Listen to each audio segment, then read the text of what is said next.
Most brides worry about rain on their wedding day, but I watched my parents walk into my reception wearing head-to-toe black as if they were burying me. 150 guests turned their heads, and the whispering started before my mother even reached the microphone. She didn't wait for an invitation. She walked straight up to the stage, took the mic from our disc jockey's hand, and looked right at me. "We are mourning the daughter we lost," she announced, and her voice didn't tremble. It was a cold, sharp blade. She told the room I was dead to the family unless I signed a legal waiver, renouncing my financial stake in the family estate, a stake worth $170,000, effectively gifting the property's equity to my sister, Kyla, right then and there. Welcome to Turning Tables Stories channel. I'm currently enjoying a quiet cup of coffee, watching the view outside and reflecting on how quickly a peaceful moment can shatter. This story's heavy atmosphere makes me cherish this stillness even more. Before we dive deeper, where are you watching from today, and what is your favorite drink right now? Let's head back 18 months to see how this started. To understand how my mother could stand in a room full of people and try to rob me at my own wedding, you have to go back 18 months. I grew up in Charleston, South Carolina. My parents, Angela and Thomas, lived for the image of old money and high society, even when the bank accounts were screaming otherwise. In our house, there were 2 daughters. Kayla was the golden child. She was the socialite, the one who looked perfect in every photo on the mantle. I was Madison, the reliable one, the one who got the doctorate in heritage preservation and actually worked. Kayla's achievements were celebrated like national holidays, while mine were treated as chores I was expected to finish. If I landed a massive contract or finished a complex restoration, my mother would just nod and ask when I was going to help Kayla with her latest crisis. Then came the call that changed the terms of our relationship. The family estate, a historic mansion that was the center of their social identity, was literally rotting from the inside out. The roof was failing, the foundation was shifting, and my parents were broke. They had spent their lives maintaining a facade they couldn't afford. We had a meeting in the formal dining room. Kayla wasn't there, of course. She texted the group chat an hour before, saying she was too stressed to deal with house talk. So, it was just me. I sat across from them as they described the $170,000 needed to save the property. I looked at their desperate faces and felt that familiar, heavy pulling in my chest. It was the survivor's chain. I realize now that I wasn't just paying for a roof. I was trying to buy a seat at the table. I was trying to purchase the love and recognition they had withheld for 29 years. I thought if I saved the one thing they valued most, they would finally see me. I spent 10 years of double shifts and brutal budgeting to save that money, and I handed over a cashier's check for $170,000 an investment. Jackson insisted we document as a secured loan for the restoration. Every cent I had. My mother hugged me and whispered that when they were gone, the house would be mine. It was a handshake between blood, but I didn't know then that for my family, blood wasn't a bond. It was just a way to identify a target. I coordinated the contractors, lived on black coffee, and watched that house transform back into a masterpiece. I did the work while Kayla was out spending her marketing salary on designer shoes.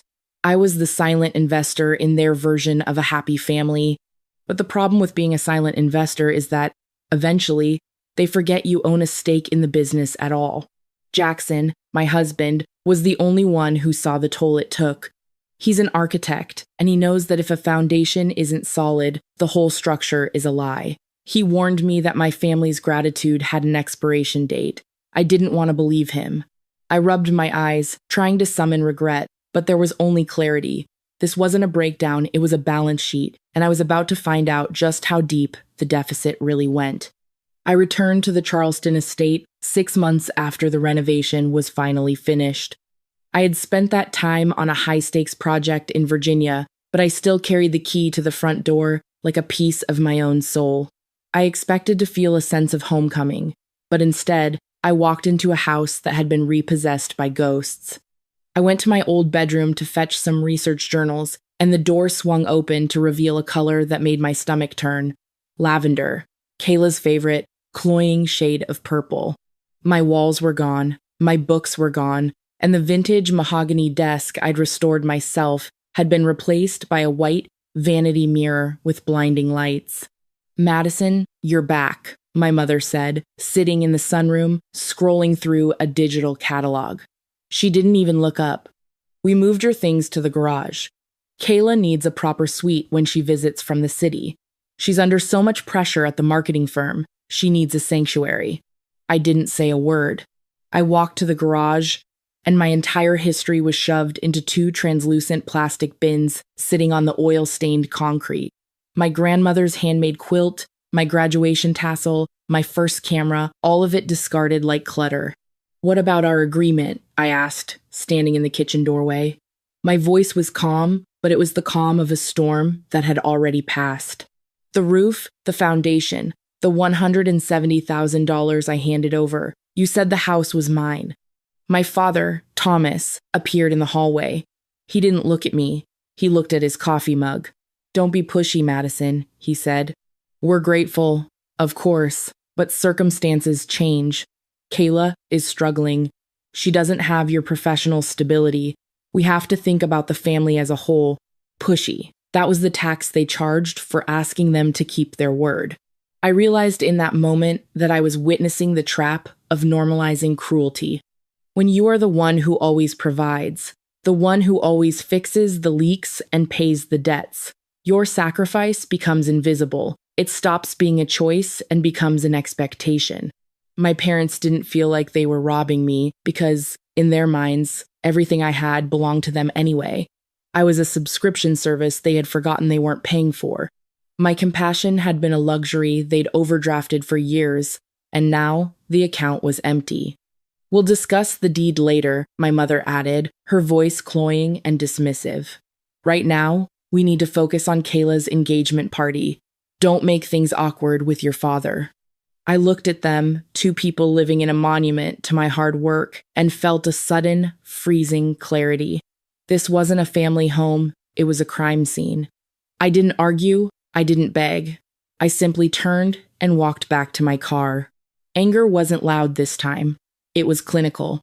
It was time to stop being the silent investor in my own destruction. Jackson was waiting for me when I got back to our apartment. He didn't need to ask if it had gone badly. One look at the way I was gripping my keys was enough. He didn't offer me a shoulder to cry on because he knew I had run out of tears years ago. Instead, he handed me a glass of water and sat me down at the kitchen table. "Tell me the numbers, Madison," he said. That was Jackson. He didn't speak in platitudes, he spoke in structures. He knew that for people like my parents, emotions were just things they could manipulate. But facts were immovable. I told him everything. I told him about the lavender walls that felt like a burial shroud for my childhood. I told him about the $170,000 being rebranded as a voluntary gift. I told him about the plastic bins in the garage. Jackson's jaw tightened, but his eyes remained clear. "You've been the unacknowledged pillar holding up their version of family for too long," he said. "Now it's time to settle the accounts. This isn't revenge, it's accounting." Starting that night, our relationship shifted into a different kind of partnership. It was precise. Jackson spent hours on his laptop every evening, reaching out to a real estate attorney he knew in the city. He didn't ask for a favor, he asked for a strategy.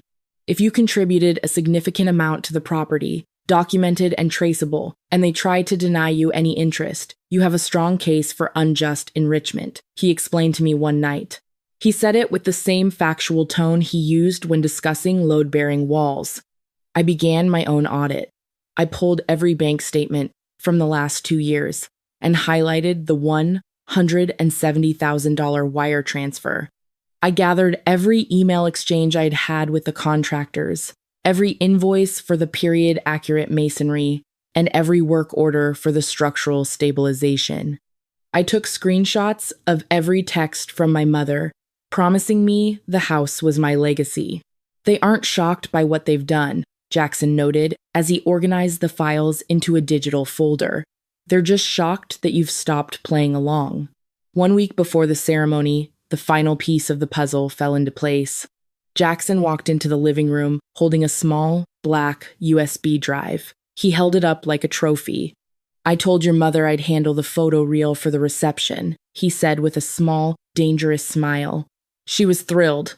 She thinks it's going to be a tribute to Kayla and the Mosley name." I looked at that drive and felt a surge of cold power. Inside my laptop, my world was no longer made of childhood memories and desperate hopes for approval. It was made of numbers, facts, and quiet retribution. "Let them have their audience," Jackson murmured. "We're going to make sure that when the lights go down, the truth is the only thing left standing." I went back to my work, finishing the logistics for a heritage site in Georgia. I didn't answer a single call from my parents. I didn't respond to Kayla's passive-aggressive texts about the seating chart. I was no longer Madison, the invisible daughter. I was the architect of a reckoning they would never see coming. I stopped looking for excuses for my parents and started looking for the missing inventory. I had spent $170,000 to preserve the structure of that mansion, but someone was systematically gutting its soul. It started when I noticed the vacant space on the dining room sideboard. A pair of silver monogrammed candlesticks that had belonged to my great-grandmother, Eleanor, were gone. I remembered polishing them when I was 10, the one chore my mother actually let me do because it kept me out of Kayla's way. I didn't ask my mother where they were. I knew the answer would be a lie. Instead, I used my professional network in the Heritage Conservation Circle, and I contacted a high-end estate appraiser in Charleston. Within 24 hours, he sent me a link to a private auction site. The candlesticks were their starting bid, $5,000. But they weren't alone. I scrolled through the listings and felt my blood turn to ice. A set of hand-carved mahogany side tables, an original landscape painting from the 1800s, a collection of vintage Charleston lace, all of it belonged to the estate. All of it was part of the heritage. I had just nearly bankrupted myself to save. Then I saw the seller's profile. It was an account under the name TK Market, and the contact information was linked to a man named Travis Keene. I remembered the FaceTime conversation I'd overheard in the garage, Kayla laughing with a man about her parents being gullible and about her plan to list the house for $2.5 million the moment the deed was in her name. This Travis was the secret boyfriend my parents didn't even know existed. Kayla had convinced my parents that the antiques were being sent away for professional cleaning to match the house's new restoration. Instead, she was liquidating our family history to fund a life with a man she was hiding from the very people she was robbing. I didn't reach for my phone to call her, and I didn't storm over to the mansion to demand my money back. Anger wasn't loud this time, it was clinical. I was the ghost benefactor, and I had just discovered my partners were embezzling from the firm. I took screenshots of every listing and matched them against the before photos I had taken during the structural audit of the renovation.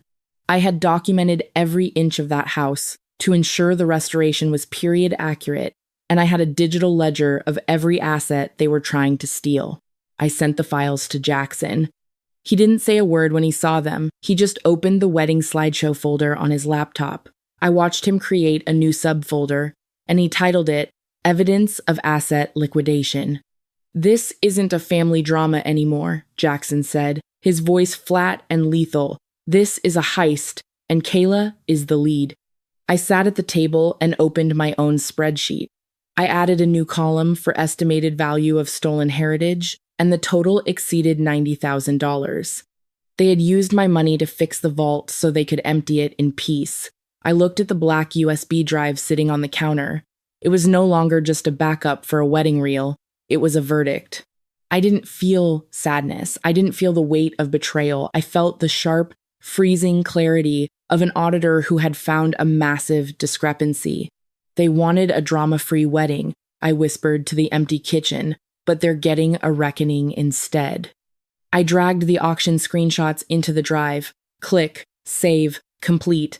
I was done being the daughter who provided. I was now the daughter who documented. And in Charleston, your reputation is the only thing the bank won't let you borrow against. I was about to make sure their credit was permanently revoked. I looked at the pen my sister had placed in front of me, but I didn't touch it. I didn't cry. 150 pairs of eyes were locked onto the bride in white, waiting for a verdict. My sister, Kayla, leaned in close, and the scent of her expensive perfume, clashing with the salt air of Charleston, was suffocating. "Just sign it," she whispered, her voice a low, confident purr. "It was never yours anyway." Behind her, my mother held the microphone like a gavel, and her black mourning dress was a dark stain on my wedding day. My father stood beside her, his eyes empty, a silent wall of endorsement for the theft they were attempting to finalize in public. Jackson stood up from beside me. He didn't rush. He buttoned his suit jacket, one button, and gave me a small, steady nod. He walked away from the table, past the dance floor, and headed toward the disc jockey booth. He picked up a small black remote. The projector screen, which had been cycling through soft focus engagement photos, went dark for exactly 1 second.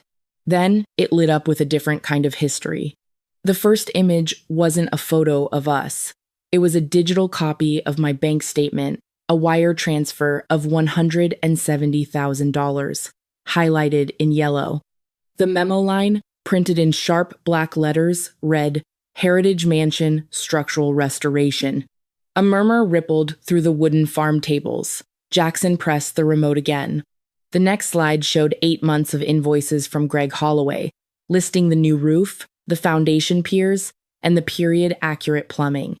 The total was $170,247, marked "Paid in Full" by Madison.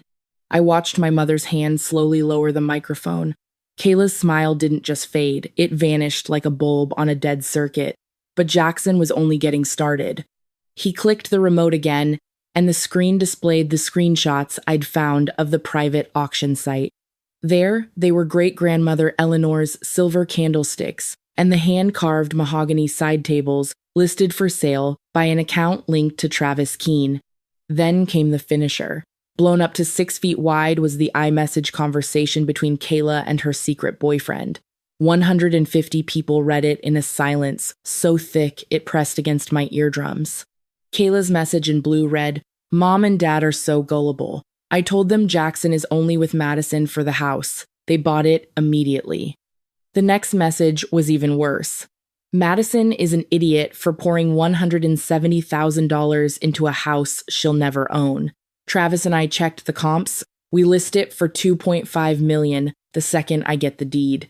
Watching their faces, I saw the exact moment my family's social armor shattered. In Charleston, your status is a structure built on the perception of wealth and integrity. My parents had spent decades pretending they were the keepers of a grand legacy, but the screen had just revealed the truth. Their position was a hollow shell, rented by my money and sustained by my silence.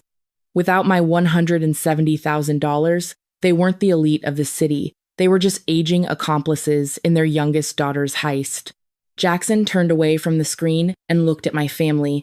His voice was calm, factual, and lethal. "That's who told you your daughter's husband was a gold digger, your other daughter." The room didn't gasp. It roared with the sound of 150 people processing a betrayal in real time.